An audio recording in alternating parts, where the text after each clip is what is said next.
Hi, Soumya. Good evening. Hi, good evening. So, ISB PGP it is. Congratulations on your admit. Thank you so much. Like, you've been a very important part of the journey. Absolutely. And it's been a pleasure.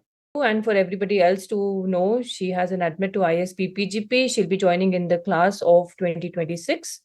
And Soumya, please do share your career journey with us and tell us, about the important insights that you have had along the process of applying for the MBA program. Sure. Thank you so much. So, I think like I had straight out of college, I had joined my company and had been working for the past 3 years as a software developer. And I think somewhere around like the 2.5 year mark, I started feeling that this isn't what I like. This was something that I enjoyed previously, but this is not challenging me anymore. And I kind of felt that whatever my inherent qualities were or my personality was, I think I was not particularly suited to the role I was playing.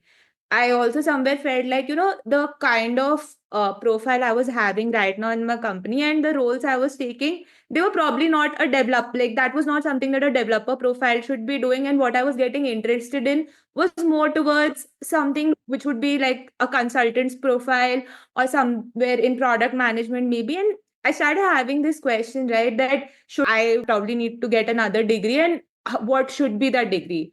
And it became very evident to me that, I don't want to go down the MS path. I don't want to continue on a technical side. I want to switch my career, and probably an MBA would be a good idea.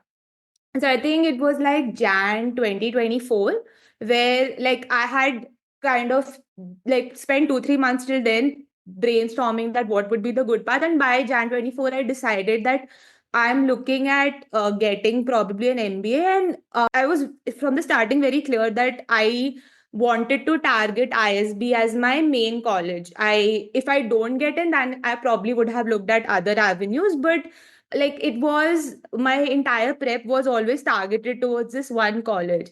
And considering that the R1 timeline was something like in September, their application deadline happens for the hour. I hadn't given my GMAT till then. So I looked at the timeline and I kind of thought that by May, I should be given my GMAT. And again, I was like very strict on myself in this way that I didn't want to go for different attempts. I just wanted to spend my time, focus on GMAT first, and then be it done in one go. So I think again, like Jan, I started. I gave 4.5 months of full dedicated prep. I had taken a course, so I think EGMAT was what I took. They had like a 4 month course. Their mentorship was very good in terms of giving the exam because they also really helped me strategize how to give the paper. And I think I gave Focus Edition, which at the time was relatively new. I think people who will be giving it this year, they'll have a better idea. But that times, I think the percentiles also adjusted after I gave the exam. But I got a 665, and I talked to my mentors at EGMAT, and they were like, yeah, this is like not a bad score. This is not even a great score, but it is decent enough that you can go ahead and start your next stage. And I think that was very important for me because from whatever I'd heard from my peers or who were going for MS, all of them focused on this part that, getting the score is just like the initial part. The actual part is preparing for your application and interview. And I wanted to give myself a decent amount of time to get into that phase. So, like, I was done with my GMAT in May, and I started my research on what admission consultant should I go for, because again, it became pretty clear that you do need some sort of mentorship in that area, and that really helps you not only in terms of your applications but also in terms of planning your MBA journey. Like you also need a little bit clarity on, okay, because again for ISB PGP it's just a 1 year course, so you need to have a lot of clarity into what you want from your PGP degree. And I think I really feel that my conversations with you really helped me here. So I think I started researching on what our admission consultants are there, and I finally found that probably this is like when I came across GOALisB, I had like a 15-minute phone call initially with you, and one thing that really appealed to me was that with every other consultancy, it was like, okay, one person is taking your call, but then your case would get offboarded to some other person. And then they'll probably be with you for the essay part, and then someone else is prepping you for interview one, and then somebody else is like taking another interview. So everything was staggered when I was looking at other agencies. But here with GOALisB, it was like, you are the one person. I'm always in touch with you from the very first call till the very like the call before the interview. You were always there, and I think that kind of helped in the sense because it's very clear, like, you know, my journey, you know where I need to improve upon, you know what I need to justify. And like the feedback I used to get from you, the places where, you know, probably I could improve, everything was so nice. And like, you had a lot of idea about what is required out of me. So I think that clarity comes because there's one person who has been with you throughout the journey. So yeah, that was very helpful for me. Thank you. What do you think have been, the most important parts? So now you've been through the whole journey. GMAT was one part, interview, then of course the application before that, MBA, the essays itself, we had so many edits on the essays. So Yeah. how should one prioritize which part is more important? The essays in the interview was a bigger part. I think it could also depend from person to person because for me, okay, it was always like this that GMAT is just the bare minimum that I have to qualify. Even if I cannot get like a very amazing score, I could still justify it through other things in my application. But if my application itself is weak, then the score will not actually do much. So for me, that was one of the bigger goals that, you know, the application is what is actually going to get me to the interview. And that interview is where probably the panel is looking at me and realizing, you know, this is the individual and this is what they want. So definitely for me, that's why I wanted to give it a lot of time also. So around March end or June first week, I started my application essay writing process and we were done by like August. We took like around 2 months doing that entire process. And more than that, I think when I talked to you after the first interaction or so, you had given me a questionnaire.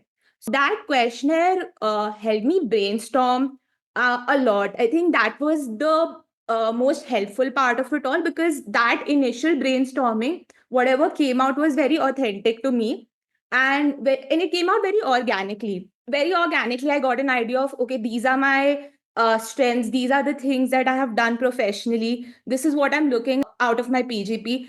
And that translated very well into the essay and again very well into the interview. After you've given the GMAT, like that's just the bare minimum. After you cross that, kind of brainstorming, introspecting, and having your journey very well laid out for you, then you can very well carry it on your applications. For me, if I have to advise someone, I'll say that give 2-3 months to your applications. I only was looking at one college, so it was still much easier for me. There are people who might be aiming for 2-3 different colleges.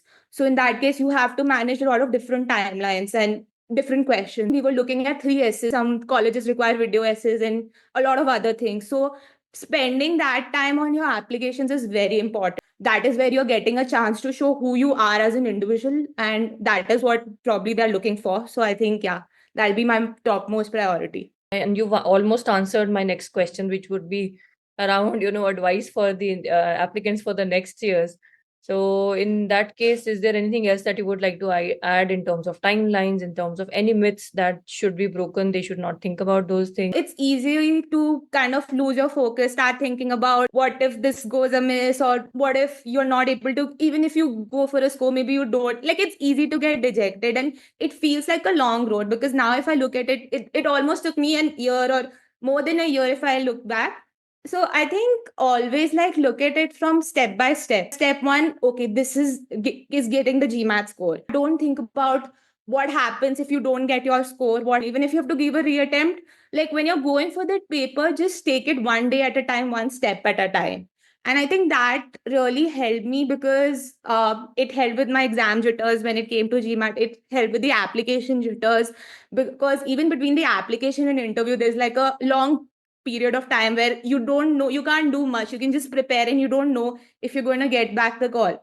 So just take it one step at a time, focus on giving your best in that area, and then see if you are able to. If you're not able to get through, then okay, what can I do next? But when you're in that particular step, just give your 100% to that step.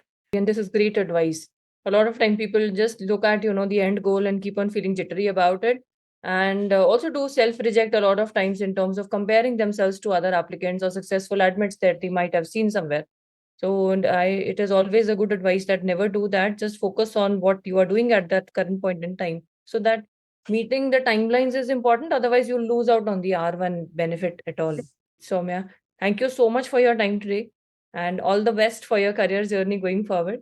We please do keep in touch, and we look forward to hearing more about your ISP journey as well as post ISP. Thank you so much, Rati. It was lovely working with you. Congratulations.